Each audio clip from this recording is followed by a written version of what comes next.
Hello dear students, అందరికీ నమస్కారం. Welcome to my channel.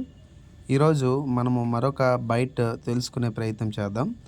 మనకి బయాలజీలో ఈ కణము అని పిలుస్తున్నటువంటి పాఠం, కణజాలం అని చెప్పి ఎంత ఇంపార్టెంటో ఈ కణం అని పిలిచేది కూడా మనకు అంతే ఇంపార్టెంట్.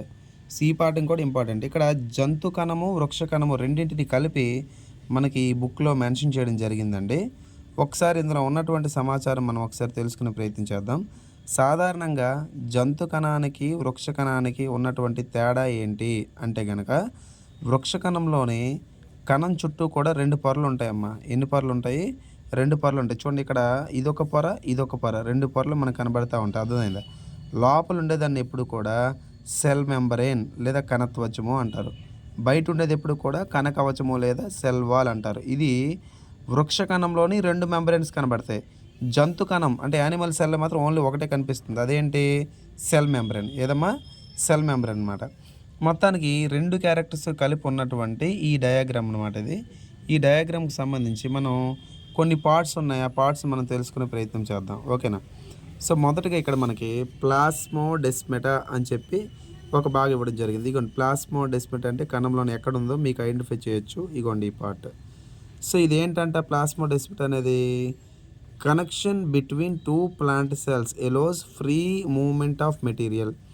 ఈ ప్లాస్మోడెస్మెటా ఏం చేస్తుంది అంటే ఒక కణానికి దీని పక్కన మరో కణం ఉందనుకోండి, ఈ రెండింటి కూడా పదార్థాల రవాణా అంటే మెటీరియల్స్ ఏవైతే ఉన్నాయో ట్రాన్స్పోర్ట్ చేయడానికి ఈ సందులా ఉన్నటువంటి ప్రదేశం ఉపయోగపడుతూ ఉంటుంది. ఓకేనా? తర్వాత ఇంకో పార్ట్ ఏమి ఇచ్చాడమ్మా? Cell wall. ఈ సెల్ వాల్ గురించి మాట్లాడదాం. సెల్ వాల్ అంటే ఏంటి? It is a non living rigid layer. ఇదేంటంటే ఒక నిర్జీవ భాగము అనాలి, అంటే ప్రాణం లేనటువంటి ఒక భాగం అనమాట. Non living rigid layer composed of cell wall. ఎప్పుడు కూడా దేంతో తయారవుతుందంటే కనుక సెల్యులోజ్తో తయారవుతుంది. దేంతో తయారవుతుందండి? సెల్యులోజ్తో తయారవుతూ ఉంటుంది. ఓకేనా? సెల్ వాల్ అంటే కణకవచము. మరి ఇదేం చేస్తుందండి? Maintains cell shape and provide protection. కణానికి కావాల్సినటువంటి షేప్ని, అదేవిధంగా రక్షణను కూడా ఇస్తూ ఉంటుంది. ఏది? ఇక్కడ ఉన్నటువంటి సెల్ వాల్. ఓకేనా? తర్వాత మరి సెల్లో ఉన్నటువంటి మరొక భాగం ఏది? మైటోకాండ్రియా. ఏదండి? ఇగోండి మైటోకాండ్రియా యొక్క భాగము. ఇదే మైటోకాండ్రియా అనమాట. కణంలోని మైటోకాండ్రియా ఎక్కడ ఉంది చూసారా? ఇగోండి మైటోకాండ్రియా. మరి దీని యొక్క ఫంక్షన్స్ చూద్దామా? ఇదంట double layer bounded granular structure. ఇది యాక్చువల్గా 2 పొరల చేత కప్పబడి ఉన్నటువంటి ఒక నిర్మాణము. గ్రాన్యులార్ అంటే కణికలో చిన్న చిన్న గింజల వంటి నిర్మాణం లాగా కనిపించేదంట. And outer layer smooth, inner cristae layer process. చూడండి, ఈ మైటోకాండ్రియాకి బయట భాగం ఏదైతుందో, ఈ బయట భాగం ఎట్లా ఉంటుందంటండి? స్మూత్గా ఉంటుందంట. తర్వాత ఇన్నర్ లేయర్, మైటోకాండ్రియాకి లోపల ఉన్నటువంటి భాగము మడతల్లా కనబడుతూ ఉంటుంది. దాన్ని క్రిస్టే అంటారు. ఏమంటారండి? క్రిస్టే. మరి క్రిస్టే లేయర్లు ఏముంటాయి తెలుసా? ATP synthase particles. అంటే ఏటీపీకి సంబంధించి, ఏటీపీ అంటే ఏంటి? సెల్ కరెన్సీ అంటారు. దానికి సంబంధించి కొన్ని పార్టికల్స్ ఉంటాయి. అంటే సెమీ అటానమస్. ఇదేంటంటే మైటోకాండ్రియాలోని కొన్ని క్రియలు అనేవి తమంతట తామే దానిలోనే జరుగుతూ ఉంటాయి. కొంతవరకు అదే ఆహార పదార్థాలను అవనియండి, ఎనర్జీని ప్రొడ్యూస్ చేయడం ప్రధాన పాత్ర పోషిస్తూ ఉంటుంది. అందుకే సెమీ అటానమస్ అంటారు. తర్వాత కణద్రవ్యము. కణద్రవ్యం అంటే ఈ కణంలో ఉన్నటువంటి ఈ మొత్తం భాగం, వైట్గా కనిపిస్తున్న భాగం అంతా కూడా ఫ్లూయిడ్తో ఫిల్ అయ్యాడు. దాన్ని మనం ఏమంటారు? సైటోప్లాజం అంటారు. కణద్రవ్యము. దీనికి సంబంధించి ఉండే living substance of the cell. ఇది ఇంపార్టెంట్. కణంలోని సజీవంగా ఉన్నటువంటి పదార్థం ఏది అంటే కనుక అదే మనము సైటోప్లాజం అని చెప్పి మనం అంటాం. కణద్రవ్యం. ఇందులో ఏముంటుంది? వైటల్ సబ్స్టెన్స్, కొన్ని ప్రధాన పదార్థాలు అనేవి సెల్లో కనబడుతూ ఉంటాయి. ఇక్కడ సైటోప్లాజంలోని అనేక భాగాలు తేలి ఆడుతూ ఉంటాయి. ఉదాహరణగా ఇగోండి మైటోకాండ్రియా ఉంది, గాల్జీ సంక్లిష్టం ఉంది, సెంట్రియోల్స్ ఉన్నాయి, అదేవిధంగా ఇగోండి రైబోజోమ్లు ఉన్నాయి, పెరాక్సిజోమ్లు ఉన్నాయి. అవునా? సో అలా తేలి ఆడుతూ ఉంటాయి అన్నమాట. తర్వాత రైబోజోమ్ల గురించి మాట్లాడదామా? రైబోజోమ్ల గురించి మనం ఇక్కడ ఇంపార్టెంట్ పాయింట్ తెలుసుకుందాం. రైబోజోమ్లు అంట granular structures containing RNA and proteins. రైబోజోమ్లో ఇగోండి గుర్తుపెట్టుకోండి, ఆర్ ఫర్ రైబోజోమ్ అమ్మ, ఆర్ ఫర్ ఆర్ఎన్ఏ. ఈ రైబోజోమ్లో ఆర్ఎన్ఏ ఉంటుంది, అదేవిధంగా కొన్ని రకాల ప్రోటీన్స్ ఉంటాయి. రైబోజోమ్ యొక్క విధి ఏంటి? ప్రోటీన్లు తయారు చేయడమే.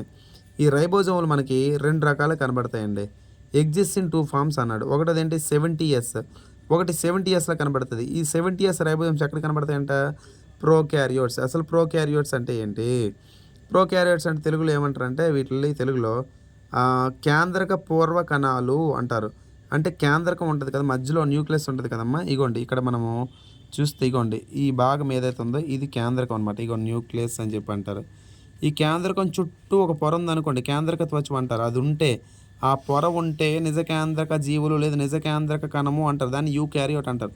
లేకపోతే ఏమంటారు? ప్రోకారియోట్ అంటారు. అయితే ఇక్కడ ఏంటి 70S రైబోజోమ్స్ ఎక్కడ ఉంటాయి? ఇక్కడ కేంద్రక త్వచం లేనటువంటి కేంద్రక పూర్వ కణాలు లేదా ప్రోకారియోట్స్‌లో ఉంటాయి. మరి 80S ఎందులో ఉంటాయి? కేంద్రక త్వచం న్యూక్లియర్ మెంబ్రేన్ ఉన్నటువంటి వాటిలో దొరుకుతూ ఉంటాయి. మరి రైబోజోమ్లు ఏం చేస్తాయండి? ప్రోటీన్స్‌ని సింథసిస్ చేస్తాయి. ప్రోటీన్స్‌ని తయారు చేస్తూ ఉంటాయన్నమాట. అయితే ఇక్కడ ఎస్ అంటే ఏంటి? రైబోజోమ్లు ఏ ప్రమాణాలతో చూపిస్తారంటే స్వెడ్బెర్గ్ యూనిట్స్ అంటారు. ఏమంటారండి? స్వెడ్బెర్గ్ యూనిట్స్ అంటారు. తర్వాత ఇదే కణంలో చూస్తే మరొక భాగము పెరాక్సిజోమ్స్. ఏదండి? ఇగోండి పెరాక్సిజోమ్స్. పెరాక్సిజోమ్స్ యొక్క ఫంక్షన్ ఏంటి చూద్దామా? మీరు నోట్స్ రాసుకోవాలి నీట్‌గా. Contains enzymes for peroxide biosynthesis. ఓకేనా? వీటిల్లో మనకి ఎంజైమ్స్ కనబడుతూ ఉంటాయి. Detoxifies various molecules. అంటే విష పదార్థాలు ఏవైతే వాటిలన్నిటిలో డీటాక్సిఫై చేస్తాయి, నిర్జలీకరణం చేస్తూ ఉంటాయి. అదేవిధంగా helps break down of fatty acids. ఈ ఫ్యాటీ ఆమ్లాలు ఏవైతే ఉన్నాయో వీటిని బ్రేక్ డౌన్ చేస్తాయి. మరి ఫ్యాటీ ఆమ్లాలు బ్రేక్ డౌన్ చేసి ఎలా వాటిని తయారు చేస్తాయి? కొవ్వు ఆమ్లాలు అంటారు ఫ్యాటీ యాసిడ్స్ అంటే. ఎలా తయారు చేస్తాయి? ఎసిటైల్ గ్రూప్స్గా తయారు చేస్తాయి. ఎట్లా తయారు చేస్తాయండి? ఎసిటైల్ గ్రూప్స్గా. మరొక భాగం మనం తెలుసుకుని ప్రయత్నించేద్దాం. వాక్యూవల్. వాక్యూవల్ అంటే ఇగోండి కణంలో ఉన్నటువంటి ఖాళీ భాగమే వాక్యూవల్ అంటారు. దాని తెలుగులో రిక్తిక అంటారు. ఇదేం చేస్తుంది చూద్దామా? Single membrane bound vesicle containing water. So నాన్న ఇక్కడ వాక్యూవల్ అనేది వృక్ష కణాల్లో పెద్దదిగా ఉంటాయి, జంతు కణాల్లో చిన్నదిగా ఉంటాయి. ఇక్కడ వాక్యూవల్ అనేది సింగిల్ మెంబ్రెయిన్ బౌండ్, ఒకటే పొర ఉంటుంది దాని చుట్టూ. వాక్యూవల్లో ఏముంటుందండి? వాటర్ ఉంటుంది. ఏముంటుందండి? నీరు ఉంటుంది. అండ్ అయాన్స్ అంటే అయాన్లు కూడా ఉంటాయి. అదే న్యూట్రియంట్స్ పోషకాలు కూడా ఉంటాయి అందులో వాక్యూవల్లో. ఇట్ డిగ్రేడ్స్ మ్యాక్రో మాలిక్యూల్స్ అంటే స్థూల అణువులు ఏవైతే ఉన్నాయి, పెద్ద అణువులు ఏవైతే ఉన్నాయో వాటిని ముక్కలుగా చేస్తూ ఉంటుంది. And help in cell elongation. కణం యొక్క పొడవు పెరగడానికి ఉపయోగపడుతూ ఉంటుంది. డ్యూరింగ్ గ్రోత్ కణం అనేది అభివృద్ధి చెందే దశలో కణం యొక్క పొడవుకు ఉపయోగపడుతూ ఉంటుంది.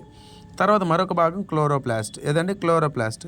ఇగోండి క్లోరోప్లాస్ట్ చిత్రం. మీరు క్లోరోప్లాస్ట్ ఈ కణం బొమ్మలోని ఇగోండి ఇది క్లోరోప్లాస్ట్ కనబడుతూ ఉంటుంది. సో క్లోరోప్లాస్ట్ గురించి గ్రీన్ కలర్ ప్లాస్టిడ్స్. గ్రీన్ కలర్లో ఉన్నటువంటి ప్లాస్టిడ్లు ఏమంటే క్లోరోప్లాస్ట్. ఇందులో ఏముంటుంది? క్లోరోఫిల్. క్లోరోఫిల్ అనేది మన కిరణజన్య సంయోగక్రియ లేదా ఫోటోసిన్స్కి ఉపయోగపడుతూ ఉంటుంది. ఈ క్లోరోప్లాస్ట్ అనేది డబల్ లేయర్ 2 పొరల చేత కప్పబడి ఉంటుంది అనమాట. అర్థమైందా? సో ఇవి కణంలో ఉన్నటువంటి కొన్ని ఇంపార్టెంట్ భాగాలు. రైల్వేలోని యాక్చువల్గా ఇగోండి అనేక భాగాలు ఉన్నాయి. ఇవన్నీ చాలా భాగాలు ఉన్నాయి. సో మీకు ఇది షార్ట్ బైట్ కాబట్టి మీకు దీంతో కొద్దిగా సమాచారం అందిస్తూ ఉన్నాను. యాప్లో ఆల్రెడీ కంటెంట్ ఇది సెల్కి సంబంధించి పూర్తి డేటా అందించడం జరిగింది. అది కూడా ₹100 కోర్సుతో మీకు బయాలజీ అందిస్తూ ఉన్నది మీ అందరికీ తెలిసిందే. అయితే ఈ భాగాల్లో నుంచి అధికంగా మనకి ఇగోండి ఎక్కువగా క్వశ్చన్స్ మైటోకాండ్రియా మీద, సెల్ వాల్ మీద, రైబోజోమ్స్ మీద, అండ్ తర్వాత ఇక్కడ ఉన్నటువంటి ఈ క్లోరోప్లాస్ట్ మీద, ఈ 4 మీద ఎక్కువ సార్లు క్వశ్చన్లు వచ్చాయి రైల్వే ఎగ్జామ్స్లోనే. కాబట్టి వీటి మీద మీరు కొంచెం ఫోకస్ చేస్తే ఈజీగా స్కోర్ చేసే అవకాశం అనేది కనబడుతూ ఉంటుంది. ఓకేనండి? సో ఇంకా మన ఛానల్ సబ్స్క్రైబ్ చేయని వాళ్ళు ఎవరైనా ఉంటే కనుక సబ్స్క్రైబ్ చేయండి, ఎక్కువ మందికి షేర్ చేయండి. ఇది మరి కొంతమందికి ఉపయోగపడుతుందని చెప్పి నేను ఆశిస్తూ ఉన్నా. ఓకేనమ్మా? Right. Thanks for watching this video. Thank you very much.